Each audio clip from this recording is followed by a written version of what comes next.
पिछले क्लास में हम लोग डायपोल मोमेंट पढ़े थे और उसका एप्लीकेशन पढ़े थे, उसमें कोई प्रॉब्लम नहीं हुआ होगा। अब हम लोग है ना इस क्लास में फेजांस रूल पढ़ेंगे और बॉन्ड पैरामीटर पढ़ेंगे, ठीक है ना। फेजांस रूल्स भी कंपटीशन में बहुत आता है, तो इसमें मेन रूल्स को ध्यान रखना है। फिर भी एक बार समझ लो कि हाँ फेजांस क्या बता के गए थे, ठीक है ना। फेजांस बताए थे कि मतलब कि कोई भी 100% आयनिक नहीं होता, उसमें कोवेलेंट कैरेक्टर आ जाता है। तो कैसे कोवेलेंट कैरेक्टर आता है उसको थोड़ा सा ध्यान से देखना है, ठीक है। ये देख लो, मान लो ये कैटायन है और ये मान लो एनायन है, ठीक है। कैटायन कैसे बनता है? लॉस ऑफ इलेक्ट्रॉन से, और एनायन कैसे बनता है? गेन ऑफ इलेक्ट्रॉन से। तो यहाँ पे क्या हुआ, जैसे ही कैटायन एनायन को अप्रोच करने लगा, कैटायन जो है वो एनायन को अप्रोच करने लगा, तो इलेक्ट्रॉन क्लाउड ऑफ एनायन जो है वो किधर आने लगा? कैटायन की तरफ, ठीक है ना। किधर अट्रैक्ट होने लगा? कैटायन की तरफ। तो यहाँ पे क्या हो जा रहा है, मतलब यहाँ पे क्या, इस प्रोसेस को क्या बोलेंगे? पोलराइजिंग पावर बोलेंगे, ठीक है ना। और यहाँ पे जब एनायन का बादल कैटायन की तरफ आने लगेगा तो न्यूट्रलाइजेशन ऑफ चार्ज होने लगेगा, और इसी प्रोसेस को बोलते हैं polarising power. The power of cation to polarise anion known as polarising power, ठीक है ना। तो खुद ही देखो कि जब इलेक्ट्रॉन का बादल कैटायन की तरफ आने लगेगा तो ये जो चार्ज है नेगेटिव है और इसके ऊपर क्या है? पॉजिटिव है। तो नेगेटिव का काम हो जाने लगा देने का, और पॉजिटिव क्या हो रहा है? इलेक्ट्रॉन को अपनी तरफ खींचने लगा। तो यहाँ चार्ज का क्या हो रहा है? न्यूट्रलाइजेशन और कोवेलेंट कैरेक्टर डेवलप होने लगेगा, ठीक है। तो मेन तुम लोग को है ना इसमें रूल्स का ध्यान रखना है। तो जो पहला रूल्स है उसको ज़रा देखते हैं, ठीक है ना। फर्स्ट रूल है कि जितना स्मॉलर साइज होगा कैटायन का, smaller is the size of cation, ठीक है ना। Smaller is the size of cation, greater is the polarising power, greater is the polarising power, ठीक है। And hence greater is the covalent character. तो जैसे देखो LiCl, ठीक है ना, और KCl, ठीक। किस कैटायन का साइज़ छोटा है? लिथियम का। तो लिथियम जो है LiCl जो है वो ज़्यादा कोवेलेंट होगा किससे? KCl से। तो ये पॉइंट क्लियर ना। साइज ऑफ कैटायन अगर स्मॉल होगा तो कोवेलेंट कैरेक्टर क्या होगा? ज़्यादा होगा, ठीक है। अब सेकेंड रूल में देखो, रूल 2, ठीक। रूल 2 में है larger the size of anion greater is the polarising power, larger is the size of anion, ठीक है ना। Larger is the size of anion, greater is the क्या? Polarising power, और hence covalent character जो होगा ना वो भी क्या होगा? ज़्यादा होगा। तो देखो इसमें एग्जाम्पल अगर हम LiI दिए और LiBr दिए और LiCl दिए तो कौन ज़्यादा कोवेलेंट होगा? I का साइज़ क्या है? बड़ा है, ठीक है ना। तो सबसे ज़्यादा कोवेलेंट LiI हो गया, फिर LiBr हुआ, और सबसे कम क्या हो गया? LiCl हो गया। तो दिमाग में गया ना कि एनायन का साइज़ क्या होना चाहिए? बड़ा होना चाहिए, ठीक है। रूल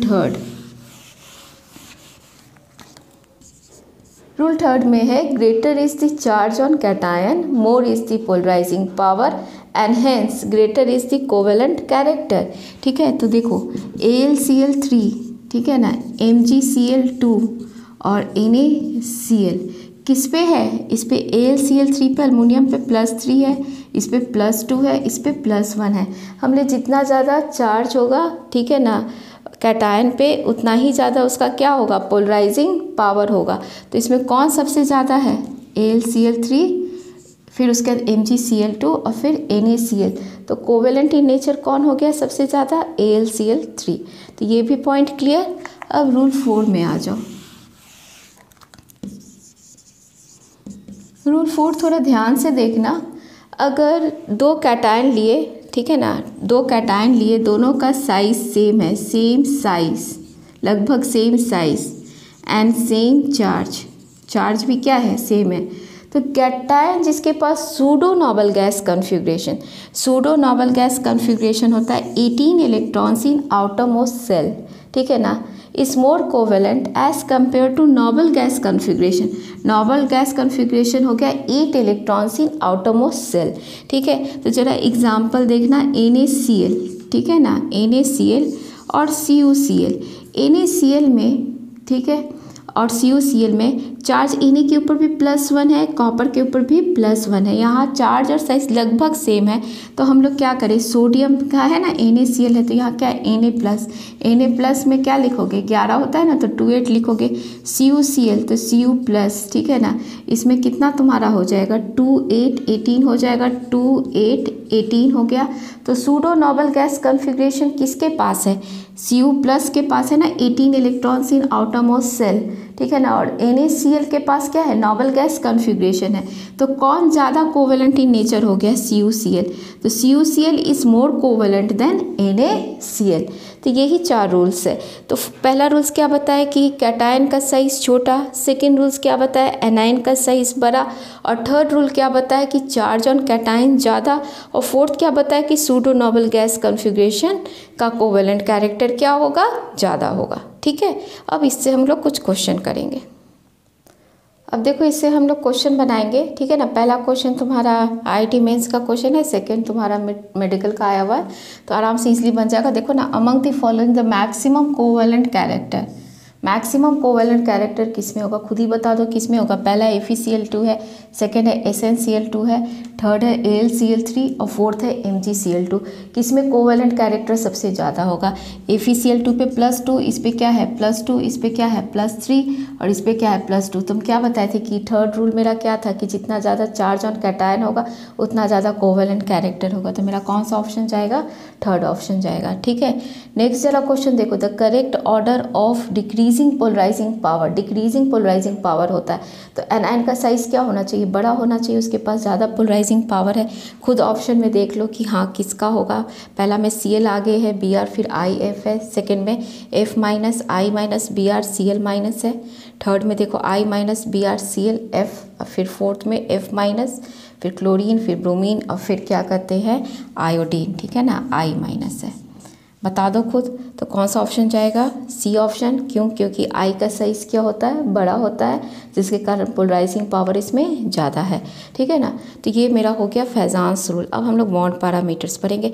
फैजान्स रूल को है ना थोड़ा सा इसमें है ना थोड़ा दिमाग चलाना, सॉल्युबिलिटी वाला जो पार्ट से क्वेश्चन आएगा ना, ये क्वेश्चन भी सॉल्व हो सकता है। कैसे हो सकता है कि हम बताए हैं कि जितना ज़्यादा पोलराइजिंग पावर होता है उसमें उतना ही ज़्यादा कोवेलेंट कैरेक्टर होगा। तो जब कोवेलेंट कैरेक्टर होगा तो वो वाटर में क्या होगा, लेस सॉल्युबल होगा, और ऑर्गेनिक सॉल्वेंट में क्या होगा, ज़्यादा सॉल्युबल होगा। ठीक है ना, इसीलिए ये बहुत इंपॉर्टेंट पॉइंट है। एस ब्लॉक में पढ़ोगे कि लिथियम का जो सॉल्ट होता है ना, लिथियम सॉल्ट जो होता है ना, वो किस में सॉल्युबल होता है, ऑर्गेनिक सॉल्वेंट में सॉल्युबल होता है। लिथियम सॉल्ट किस में सॉल्युबल होता है, ऑर्गेनिक सॉल्ट में। ठीक है ना, और जैसे क्या कहते हैं ना, अगर हम AlF3 अगर दे दिए, ठीक है ना, AlF3 और AlCl3 और AlBr3, तो जैसे जैसे हम लोग डाउन दी ग्रुप जा रहे हैं, ठीक है ना, फ्लोरीन है, क्लोरीन है, फिर क्या है, ब्रोमीन है, तो सॉल्युबिलिटी क्या हो रहा है, डिक्रीज हो रहा है। ठीक है ना, बेरिलियम अपने ग्रुप में क्या है, लेस सॉल्युबल है as compare to other alkaline metals. ठीक है ना, तो थोड़ा सा सॉल्युबिलिटी का ध्यान हम क्यों कह रहे हैं, क्योंकि उसमें क्या आ जाता है, मतलब कोवेलेंट कैरेक्टर जिसमें ज़्यादा होगा वो क्या होगा, कम सॉल्युबल होगा वाटर में। तो इसमें जो जो एग्जांपल तुम लोग को बताए हैं, देखो फर्स्ट एग्जांपल जो बताए हैं उसमें क्या है, लिथियम सॉल्ट जो है ऑर्गेनिक सॉल्वेंट में ज़्यादा सॉल्युबल है, बेरिलियम जो होता है लेस सॉल्युबल होता है। ठीक है ना, as compare to other alkaline metal. Solubility जो होता है डिक्रीज करता है कि जैसे जैसे हम लोग डाउन दी ग्रुप जा रहे हैं, तो ठीक है ना। और सल्फाइड्स भी जो होता है ना, सल्फाइड्स भी होता है, ये भी क्या है, लेस सॉल्युबल है एज़ कम्पेयर टू क्या, ऑक्साइड्स। ठीक है ना, तो सल्फाइड्स लेस सॉल्युबल है एज़ कम्पेयर टू ऑक्साइड, क्योंकि ऑक्सीजन फैमिली में क्या है, सबसे पहले ऑक्सीजन है, फिर उसके बाद क्या है, सल्फ़र है। तो डाउन द ग्रुप हम जब जा रहे हैं तो वहाँ पे क्या हो रहा है, साइज़ बढ़ रहा है, साइज़ बढ़ रहा है एनायन का। तो एनायन का साइज़ अगर बढ़ रहा है तो उसमें कौन सा कैरेक्टर आ रहा है, कोवेलेंट कैरेक्टर आ रहा है। तो थोड़ा सॉल्युबिलिटी का इस पार्ट को देख लेना, फैजान्स रूल से कोई क्वेश्चन तुम लोग का नहीं छूटने वाला है। अब हम लोग पढ़ने जा रहे हैं बॉन्ड पैरामीटर। ठीक है, अब आ जाओ बॉन्ड पैरामीटर में। ठीक है ना, बॉन्ड पैरामीटर, ठीक, ये थ्योरी पार्ट है क्वेश्चन का, मतलब कि इससे थ्योरी से रिलेटेड क्वेश्चन आता है, पर रहता है क्वेश्चन, तो थोड़ा ध्यान से देख लेना। इसमें सबसे फर्स्ट है ना बॉन्ड लेंथ है, किसके बारे में पढ़ना है, बॉन्ड लेंथ। ठीक है ना। बॉन्ड लेंथ क्या होता है, इक्विलिब्रियम डिस्टेंस बिटवीन है ना nuclei of two bonded atoms in a molecules. तो दो तरह का इसमें रेडियस है, ये हम लोग है ना पीरियोडिक क्लासिफिकेशन में भी पढ़े थे। ठीक है, ये देखो अगर ये बॉन्डेड एटम के बीच का अगर ये हम डिस्टेंस ले लिया था, ये न्यूक्लियस है और ये बॉन्डेड एटम है, तो इसको कोवेलेंट रेडियस बोलते हैं। कौन सा रेडियस बोलते हैं, कोवेलेंट रेडियस। और वंडरवाल रेडियस किसको बोलेंगे, एडजेसेंट मॉलिक्यूल, जस्ट उसके बगल वाला नेबरिंग मॉलिक्यूल्स, उसका अगर हाफ हम लोग ले लिए तो वो कौन सा रेडियस हो जाएगा, वंडरवाल रेडियस हो जाएगा। तो दो तरह का रेडियस होता है, एक कोवेलेंट रेडियस होता है, एक क्या होता है, वंडरवाल रेडियस होता है। तो बॉन्ड लेंथ से कैसा क्वेश्चन रहेगा, तो जैसे जैसे एटम का साइज बढ़ेगा तो क्या होगा, बॉन्ड लेंथ भी क्या होगा, बढ़ेगा। तो इसमें फर्स्ट क्या है, greater is the size of atom, ठीक है ना, greater is the bond length. तो जैसे आई का साइज क्या है, सबसे बड़ा है, फिर क्या है HBr है, और सबसे छोटा क्या है HCl है। क्लियर है ना। फर्स्ट क्या बताए, साइज ऑफ एटम। ठीक, सेकेंड है टाइप्स ऑफ हाइब्रिडाइजेशन।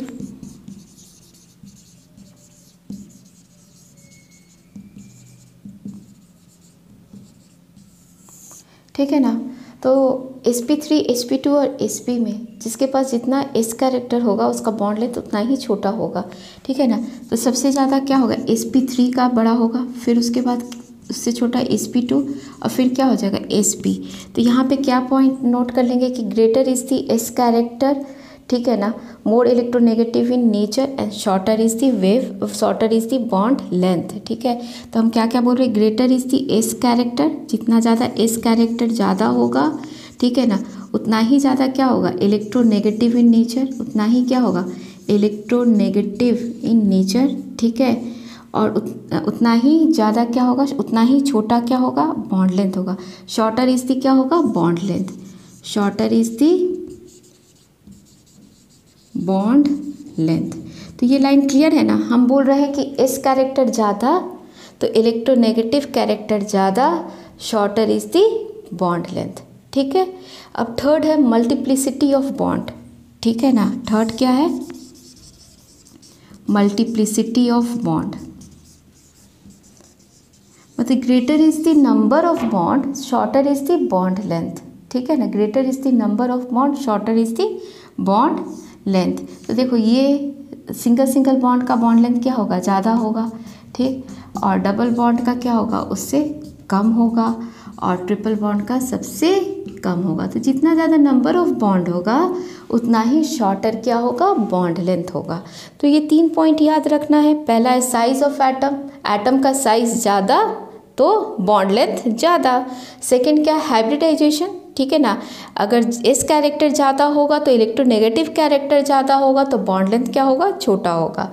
और थर्ड है मल्टीप्लिसिटी ऑफ बॉन्ड। ठीक है, नेक्स्ट हम लोग को पढ़ना है बॉन्ड एनर्जी।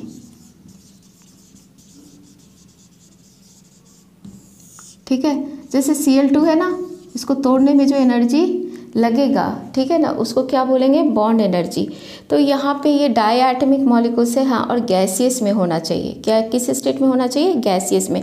अगर इसका डेफिनेशन कहो तो होगा, it is defined as amount of energy required to break 1 mole of bond particular type, 1 mole of a bond of particular type between two bonded atoms in a gaseous state. ठीक है, और अगर पॉलीएटमिक molecules का बात करो, अगर H2O है तो देखो सबसे पहले H2O किस में टूटेगा, H+OH में। ठीक है ना, और इसमें है ना बॉन्ड एनर्जी जो रिलीज होगा, हमको याद नहीं रखना है, पर निकलता है इसमें 502 किलोजूल पर मोल एनर्जी। ठीक है, अब सेकेंड स्टेप में जो ये मेरा फर्स्ट स्टेप है, सेकेंड स्टेप में OH जो है ये किस में टूट जाएगा, H+O में। देखो OH है, सेकेंड स्टेप में क्या है, OH है, किस में टूट गया, H+ और O में। तो यहाँ जो एनर्जी निकला ये 427 किलोजूल पर मोल एनर्जी निकला। ठीक है, तो हम इसमें एवरेज बॉन्ड एनर्जी निकाल देंगे। क्या निकाल देंगे, एवरेज बॉन्ड एनर्जी निकाल देंगे।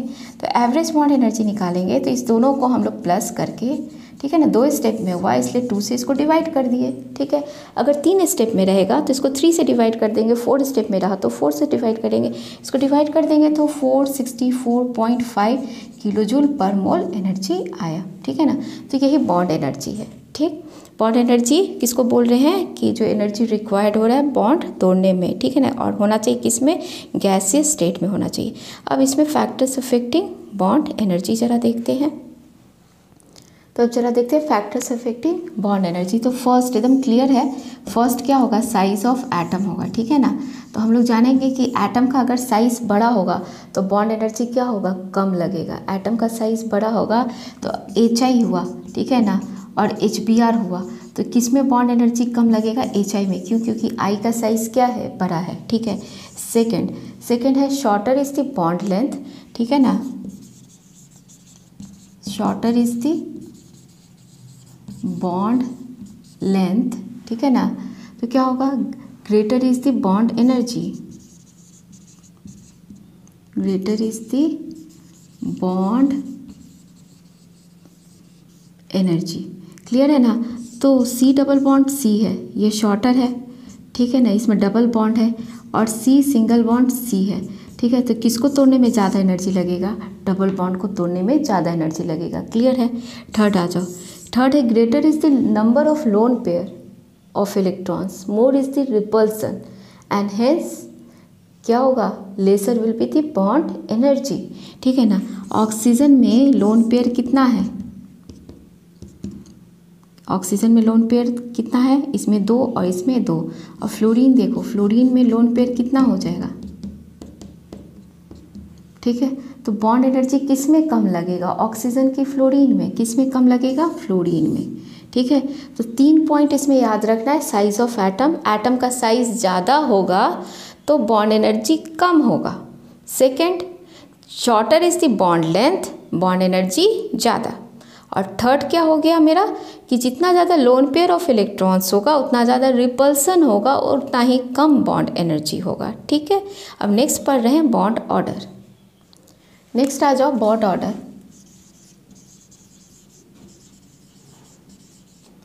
बॉन्ड ऑर्डर बोलते हैं कि लेविस रिप्रेजेंटेशन जो बनाए थे, ठीक है ना, तो जो बॉन्ड प्रेजेंट रहेगा दो एटम के बीच में वो बॉन्ड ऑर्डर होगा। तो जैसे देखो ये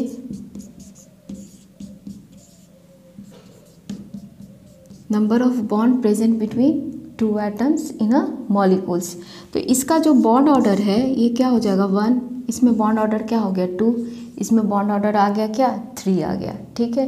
तो ये दिमाग में रखना है। और फिर क्या कहते हैं, ऑड इलेक्ट्रॉन मॉलिक्यूल्स के बारे में ये बताए, जैसे हम एग्जाम्पल ऑक्टेट रूल में दिए थे ना, NO का, ठीक है, डबल बॉन्ड था, यहाँ 3 इलेक्ट्रॉन था, एक लोन पेयर यहाँ, एक लोन पेयर यहाँ। तो ये बोले थे कि 3 इलेक्ट्रॉन्स को आप हाफ बॉन्ड कंसीडर कीजिए। तो NO का जो बॉन्ड ऑर्डर है वो आया था 2.5, ठीक है। ये आगे मॉलिक्यूलर ऑर्बिटल थ्योरी में MOT में ये और ज़्यादा क्लियर होगा कि कैसे बॉन्ड ऑर्डर निकलता है, पर वो 3 इलेक्ट्रॉन जो है ऑड इलेक्ट्रॉन को वो बोले थे हाफ मानने के लिए। तो क्लियर है ना, bond order, number of bond present between 2 atoms, तो यहाँ क्या है 1, यहाँ क्या है 2 और यहाँ क्या है 3, पर इस केस में जो 3 इलेक्ट्रॉन है उसको क्या माना गया है, हाफ माना गया है, ठीक है। और इसमें सबसे इम्पॉर्टेंट बात इसको भी याद रखना कि iso electronic species, iso electronic species have same bond order, same bond order, ये सबसे इम्पॉर्टेंट इसमें, ठीक है। तो ज़रा देखो कि कैसे सेम बॉन्ड ऑर्डर है। तो अगर हम F2 ले लिए और O2 के ऊपर 2 माइनस ले लिए तो F है 9, 2 हो गया तो क्या क्या है 18 इलेक्ट्रॉन्स हो गया। ऑक्सीजन में यहाँ क्या हो गया 16 और 2 माइनस चार्ज है तो इसमें भी क्या है 18 इलेक्ट्रॉन्स। तो F2 F के बीच में FF के बीच में क्या था 1 था ना बॉन्ड ऑर्डर, तो इसका बॉन्ड दोनों का बॉन्ड ऑर्डर क्या है 1 है दोनों का, ठीक है। और ज़रा एक एग्जांपल ज़रा देख लो, N2 देख लो, CO देख लो और NO प्लस देख लो, ठीक है। नाइट्रोजन में कितना हो गया एक 7 7 कितना 14 इलेक्ट्रॉन्स। कार्बन को ज़रा देखो, कार्बन का कितना हो गया 6 और ये क्या हो गया 8, तो यहाँ पे क्या हो गया इसका भी 14 इलेक्ट्रॉन्स, इसमें भी प्लस चार्ज है तो इसमें भी क्या है 14 इलेक्ट्रॉन्स। तो N2 में क्या था ट्रिपल बॉन्ड था ना, तो इसका बॉन्ड ऑर्डर क्या हो जा रहा है 3 हो जा रहा है। तो क्लियर है ना। यहाँ क्या हम बताएं कि आइसो इलेक्ट्रॉनिक स्पीसीज़ का जो है ना बॉन्ड ऑर्डर क्या होगा, बॉन्ड ऑर्डर सेम होगा, ठीक है ना। तो यही याद रखना है कि आइसो इलेक्ट्रॉनिक स्पीसीज़ का बॉन्ड ऑर्डर सेम होना, ठीक है। तो क्लियर है ना। तो इसमें बॉन्ड ऑर्डर में क्या दिमाग में तुम लोग को याद रखना है, सबसे पहले कि 3 इलेक्ट्रॉन्स है उसको हाफ कंसीडर करना है, इसीलिए NO का बॉन्ड ऑर्डर 2.5 होता है। और सबसे इंपॉर्टेंट बात क्या बताया कि आइसो इलेक्ट्रॉनिक स्पीसीज़ का बॉन्ड ऑर्डर क्या होता है, सेम होता है। तो यहाँ देखो कि इसमें भी 18 इलेक्ट्रॉन्स है तो बॉन्ड ऑर्डर 1 हो गया, इसमें सब में 14 इलेक्ट्रॉन्स है तो बॉन्ड ऑर्डर क्या हो गया, 3 हो गया। इससे क्वेश्चन आया हुआ है, एक क्वेश्चन हम दे रहे हैं IIT मेंस का आया हुआ, जरा देखो हो जाएगा। ठीक है, ये IIT मेंस का आया हुआ क्वेश्चन है, जरा देखना। Which of the following species have same bond order, ठीक है ना। सेम बॉन्ड ऑर्डर किसका होता है, जोड़ लो इलेक्ट्रॉन, ठीक है ना। तो कार्बन का कितना था 6 है, नाइट्रोजन का तुम्हारा 7 है और एक माइनस चार्ज है तो +1 हो गया, ठीक है। तो कितना इलेक्ट्रॉन्स हो गया 14, NO प्लस, ठीक है ना। N का तुम्हारा नाइट्रोजन का कितना हो गया 7 और ऑक्सीजन का क्या हो गया 8, एक प्लस चार्ज है तो -1 कितना हो गया 14 इलेक्ट्रॉन्स। तो दोनों में नंबर ऑफ इलेक्ट्रॉन्स सेम है तो बॉन्ड ऑर्डर भी क्या होगा, सेम होगा। तो मेरा कौन सा ऑप्शन जाएगा, A ऑप्शन जाएगा, ठीक है। अब हम लोग को लास्ट पढ़ना है, बॉन्ड एंगल पढ़ना है। चलो नेक्स्ट आ जाओ, बॉन्ड एंगल।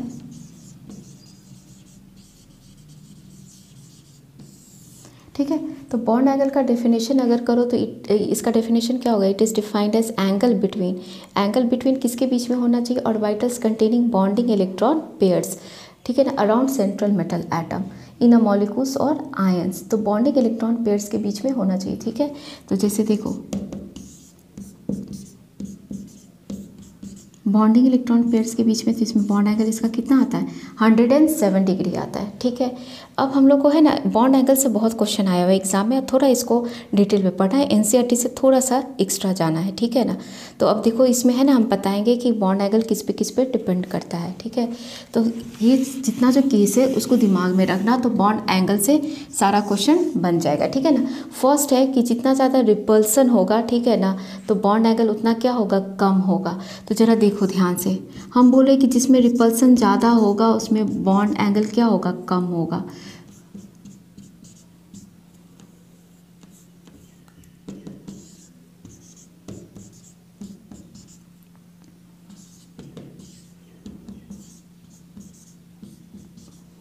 इसमें बॉन्ड एंगल कितना था 109.5 डिग्री, इसमें कितना था 107 डिग्री और इसमें कितना था 104.5 डिग्री।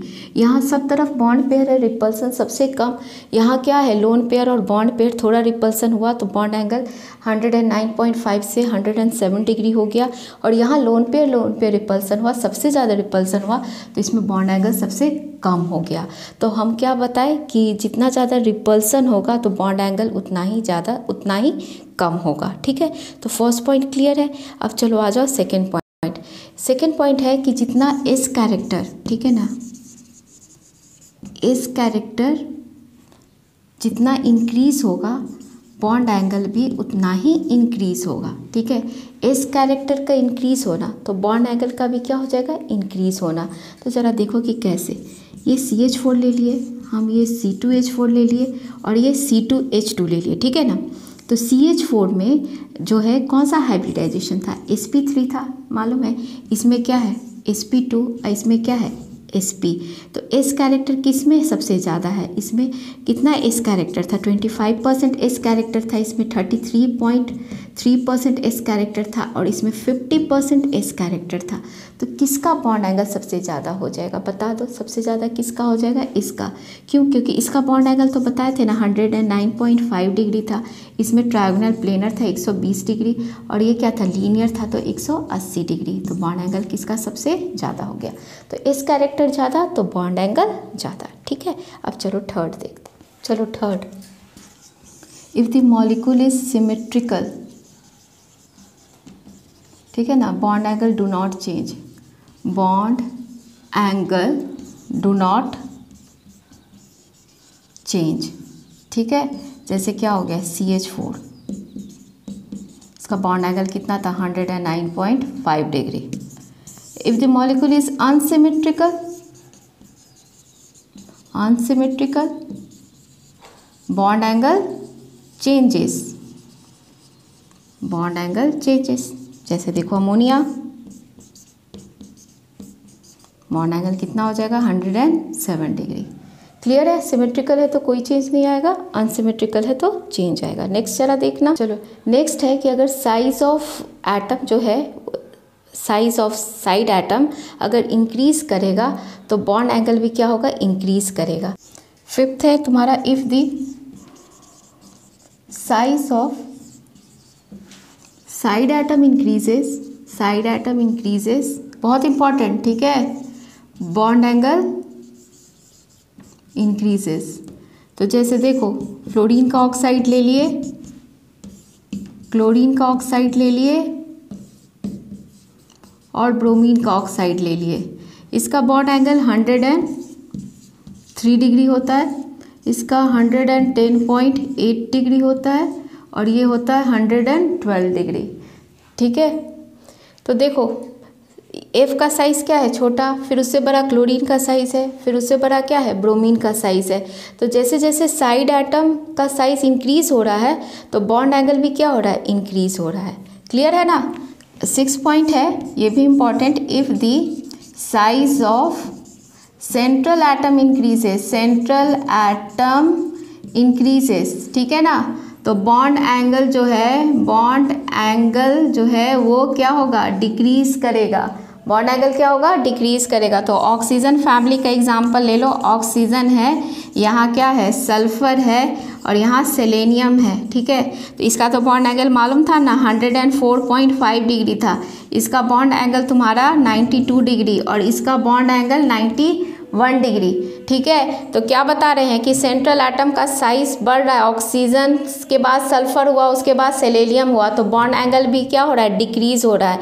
तो ये दो बहुत इंपॉर्टेंट पॉइंट, अब तुम लोग से है ना 2 क्वेश्चन करा देते हैं तो क्लियर हो जाएगा बॉन्ड एंगल, ठीक।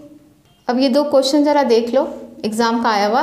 पहला है which of these has largest bond angle, इसमें किसका सबसे ज़्यादा बॉन्ड एंगल है। तो खुद ही देखो ऑप्शन और बताओ कि किसका होगा सबसे ज़्यादा। H2O का तो हम लोग जानते थे ना, H2O का 104.5 डिग्री था, इसका कितना था, 104.5 डिग्री। अमोनिया का जानते थे 107 डिग्री, इसका कितना था, 109.5 डिग्री और ये लीनियर ना 180 डिग्री। तो किसका सबसे ज़्यादा है, CO2 का, ठीक। ये देखो ये भी IT मेंस का आया हुआ है, the correct order of bond angle in. तो सबसे पहले सबका बॉन्ड एंगल पकड़ लो। अभी तो H2S का जाने थे ना, H2S कितना था, 92 डिग्री, ये तो ऑक्सीजन फैमिली का था, H2O से इसको कंपेयर कर लेना। SiH4 कार्बन का है, तो जैसे CH4, तो CH4 का क्या था, 109.5 डिग्री और ये अमोनिया का कितना था, 107 डिग्री और ये BF3 है, तो इसका कितना था, 120 डिग्री। तो सबका तुम लोग को बॉन्ड एंगल दिमाग में थोड़ा सा याद रहेगा। और फिर अब उसके बाद इसमें क्या करना है, correct order of bond angle खोजना है, ठीक है ना। तो इंक्रीजिंग ऑर्डर में है, तो सबसे कम तो हाइड्रोजन सल्फाइड था, फिर उससे ज़्यादा क्या था, अमोनिया था, फिर उसके बाद SiH4 था और सबसे ज़्यादा क्या है, 120 डिग्री बोरोन ट्राइफ्लोराइड का है। तो मेरा कौन सा ऑप्शन जाएगा, C ऑप्शन जाएगा, ठीक है। तो ये हो गया बॉन्ड पैरामीटर और फेजांस रूल। अब आराम से क्वेश्चन हो जाएगा। लास्ट हम लोग को टॉपिक पढ़ना है MOT, molecular orbital theory, hydrogen bond और रेजोनेंस बताएंगे, ठीक।